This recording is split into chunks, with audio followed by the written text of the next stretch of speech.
ನಮ್ಮ ರಾಜ್ಯದಲ್ಲಿ ಎಂತೆಂತಹ ಮಾಫಿಯಾಗಳು ತಲೆ ಎತ್ತಿವೆ ನೋಡಿ. ಈಗ ಹೊಸ ಮಾಫಿಯಾ ಒಂದು ಬೆಳಕಿಗೆ ಬಂದಿದೆ. ಅದು ನಮ್ಮ ಸಾರಿಗೆ ಇಲಾಖೆಯನ್ನೇ ಮುಷ್ಟಿಯಲ್ಲಿ ಇರಿಸಿಕೊಂಡಿದೆ. ಇದು ಸಚಿವರನ್ನ ಮಣಿಸ್ತಾ ಇದೆ, ಐಎಎಸ್ ಅಧಿಕಾರಿಗಳನ್ನೇ ಎತ್ತಂಗಡಿ ಮಾಡ್ತಾ ಇದೆ. ಆ ವಿಚಿತ್ರ ಮಾಫಿಯಾ ಸಾರಿಗೆ ಇಲಾಖೆಯಲ್ಲಿ ಮಾಡ್ತಾ ಇರೋ ಬ್ರಹ್ಮಾಂಡ ಭ್ರಷ್ಟಾಚಾರವನ್ನ ಬಯಲಿಗೆ ಎಳೆದಿದೆ ಸುವರ್ಣ ನ್ಯೂಸ್ನ ಕವರ್ ಸ್ಟೋರಿ ತಂಡ. ಅದರ ಸಂಕ್ಷಿಪ್ತ ವರದಿ ಇಲ್ಲಿದೆ ನೋಡಿ. ಅದೊಂದು ವಿಚಿತ್ರ ಮಾಫಿಯಾ. ಆ ಮಾಫಿಯಾಕ್ಕಿದೆ ಭಾರೀ ಶಕ್ತಿ.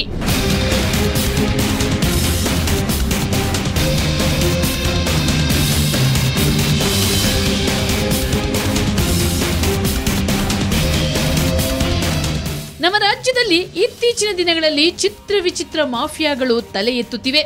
ಅವುಗಳಲ್ಲಿ ಈಗ ಭಾರೀ ಸದ್ದು ಮಾಡುತ್ತಿದೆ ಒಂದು ವಿಚಿತ್ರ ಮಾಫಿಯಾ. ಆ ಮಾಫಿಯಾಕ್ಕೆ ಇಡೀ ಸಾರಿಗೆ ಇಲಾಖೆ ಶರಣಾಗಿದೆ. ಅಲ್ಲಿನ ಅಧಿಕಾರಿಗಳು ಬಿಕರಿಯಾಗಿದ್ದಾರೆ. ಅನೇಕ ಪ್ರಭಾವಿ ಮುಖಂಡರು ಹುಬ್ಬಳ್ಳಿಯಲ್ಲಿ ಕಾರ್ಯವನ್ನು ನಿರ್ವಹಿಸ್ತಾ ಇದ್ದಾರೆ. ಅವರೆಲ್ಲರ ಕೈವಾಡ ಇದೆ. ಈ ವ್ಯವಸ್ಥಿತ ಜಾಲದ ಪರಿಣಾಮವಾಗಿ ಕಳೆದ 2 ವರ್ಷಗಳಿಂದ ನಡೆದಿರತಕ್ಕಂಥ ಅವ್ಯವಹಾರದ ಬಗ್ಗೆ ತನಿಖೆಯನ್ನು ಕೈಗೊಂಡಿದ್ದಾರೆ. ಇಷ್ಟು ಭ್ರಷ್ಟಾಚಾರ ಕಾಣ್ತಾ ಇದೆ. ಇದನ್ನೆಲ್ಲ ನೋಡಿದಾಗ ಸ್ಕ್ರ್ಯಾಪ್ ದಂಧೆಯಲ್ಲಿ ಒಂದು ದೊಡ್ಡ ಮಾಫಿಯಾನೇ ಕೆಲಸ ಮಾಡ್ತಾ ಇದೆ ಅಂತ ಅನ್ನಿಸ್ತಾ ಇದೆ. ಆ ವಿಚಿತ್ರ ಮಾಫಿಯಾದ ಕಪಿಮುಷ್ಟಿಯಲ್ಲಿ ಸಿಲುಕಿರೋ ನಮ್ಮ ಸಾರಿಗೆ ಸಂಸ್ಥೆಗಳು ದಿನೇ ದಿನೇ ನಷ್ಟದ ಕೂಪಕ್ಕೆ ಜಾರುತ್ತಿವೆ. ಅದರಲ್ಲೂ ವಾಯವ್ಯ ಕರ್ನಾಟಕ ಸಾರಿಗೆ ಸಂಸ್ಥೆಯ ಸ್ಥಿತಿ ದಾರುಣವಾಗಿದೆ. ಯಾವ ಥರ ಸೌಲಭ್ಯ ಅಲ್ರಿ, ಇನ್ನು ಇದ್ದದ್ದನ್ನು ಕೆಡಿಸ್ತಾ ಇದ್ರೆ ಸಾಕು ಅನ್ನುವಂಥ ಮಟ್ಟಕ್ಕೆ ಬಂದೆವು ನಾವು. ಈಗ ಇದ್ದದ್ದನ್ನು ಇನ್ನೂ ಕೆಡಿಸ್ತಾರಲ್ಲ ವಿನಃ ಇವರು ಸುಧಾರಿಸಕ್ಕಂತೂ ಇವ್ರ ಅಪ್ಪಗೂ ಸಾಧ್ಯ ಇಲ್ಲ ಅಂತ. ನಾವು ಹತ್ತಿದ ಬಸ್ ಈಗ 25 ವರ್ಷದಿಂದ ಹತ್ತಿದ ಬಸ್ ಇನ್ನೂ ಓಡ್ತವೆ.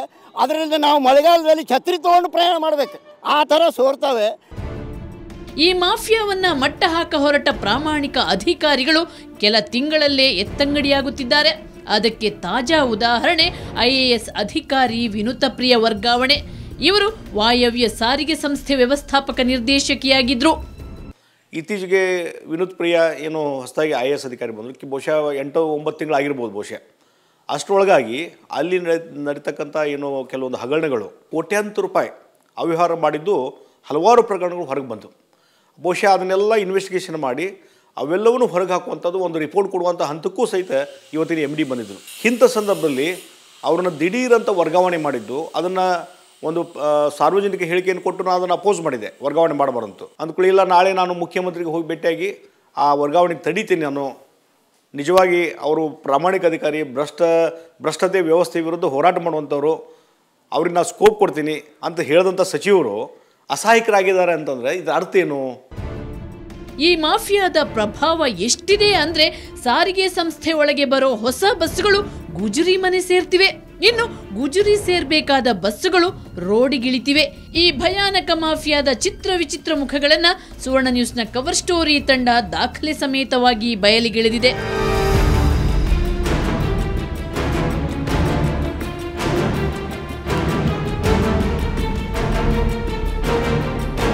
ಅಷ್ಟೇ ಅಲ್ಲ, ಈ ಮಾಫಿಯಾದ ಜೊತೆ ಸೇರಿದ ಸಾರಿಗೆ ಅಧಿಕಾರಿಗಳು, ಜನಪ್ರತಿನಿಧಿಗಳು ಮಾಡಿದ ಬ್ರಹ್ಮಾಂಡ ಭ್ರಷ್ಟಾಚಾರವನ್ನು ರಹಸ್ಯ ಕಾರ್ಯಾಚರಣೆ ಮೂಲಕ ಬಹಿರಂಗಪಡಿಸಿದೆ. ಕ್ಯಾಮರಾಮನ್ ರಂಜಿತ್ ಜೊತೆ ವಿಜಯಲಕ್ಷ್ಮಿ ಶಿವರೂರು, ಸುವರ್ಣ ನ್ಯೂಸ್ 24/7.